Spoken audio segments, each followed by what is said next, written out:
میری عزیز بہنوں، اللہ نے پورے قرآن میں جس چیز کا مطالبہ کیا ہے وہ احسن اعمال ہے، خالص اعمال، کہیں بھی کثرت اعمال کا تقاضا نہیں کیا گیا۔ مثلا یہ جو قرآن میں جا بجا جنت کی بشارت پانے والوں کے لیے فرمایا جاتا ہے کہ الذین آمنوا وعملوا الصالحات، وہ لوگ جو ایمان لائے اور اعمال صالح کرتے رہے، یعنی نیک اعمال کرتے رہے۔ اب ان عامل الصالحات کے الفاظ کی تشریح میں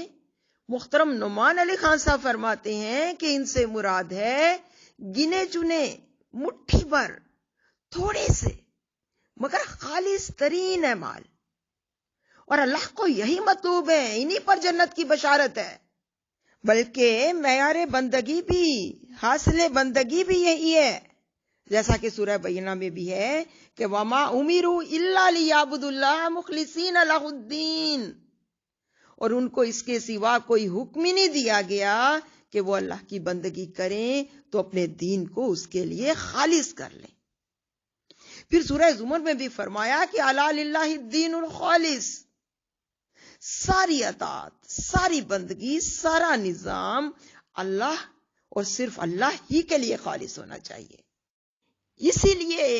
امام حسن بصری رحمۃ اللہ علیہ فرماتے ہیں کہ جنت جیسی جگہ تمہارے چند روزہ اعمال کا بدلہ نہیں، بلکہ تمہارے اخلاص کا اجر ہے، اخلاص کا۔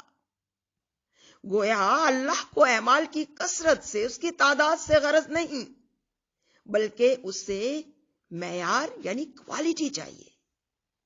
آپ صلی اللہ علیہ وسلم نے فرمایا اپنی نیت و عمل میں اخلاص پیدا کرو تو تھوڑا عمل بھی تمہارے لیے کافی ہو جائے گا۔ یہ حاکم کی روایت ہے، بلکہ نیت خالص ہونے کی وجہ سے عمل میں کوتاہی کو بھی درگزر کر دیا جائے گا۔ حضرت علی رضی اللہ تعالیٰ عنہ کے بقول اللہ باطن کو صاف رکھنے والے انسان کے ظاہری اعمال بھی درست فرما دیتا ہے، مگر اگر عمل بڑا پائے کا ہو، بڑا پرفیکٹ ہو، مگر نیت میں خرابی ہو یا کھوٹ ہو تو سارے کا سارا عمل ہی رد کر دیا جاتا ہے۔ اسی لیے یوسف ابو ابن وسعت رحمۃ اللہ علیہ فرماتے ہیں کہ نیت کو فاسد ہونے سے بچانا اہل عمل کی لمبی لمبی باتوں پہ بھاری ہے۔ حضرت عبداللہ بن مبارک کا بھی فرمان ہے کہ بہت سے معمولی اعمال حسن نیت کی وجہ سے عظیم الشان ہو جاتے ہیں،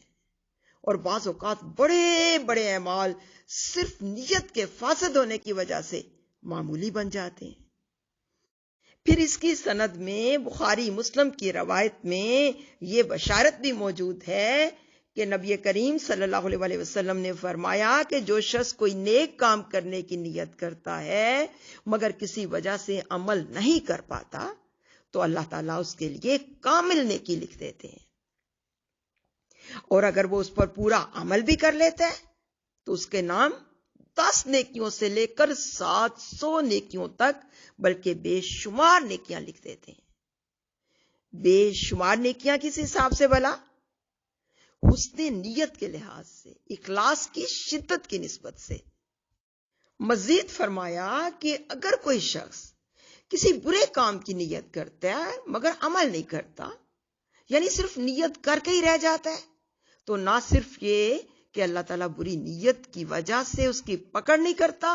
بلکہ برا عمل نہ کرنے کے صلے میں اس کے حق میں ایک نیکی بھی لکھ دیتا ہے۔ اسی طرح اگر وہ بری نیت کے مطابق برا عمل کر گزرتا ہے تو اس کے نام اعمال میں صرف ایک برائی لکھتا ہے۔ بے شک میری عزیز بہنوں، یہ اس کی مہربانیاں ہی تو ہیں، اس کی کرم نوازیاں ہی تو ہیں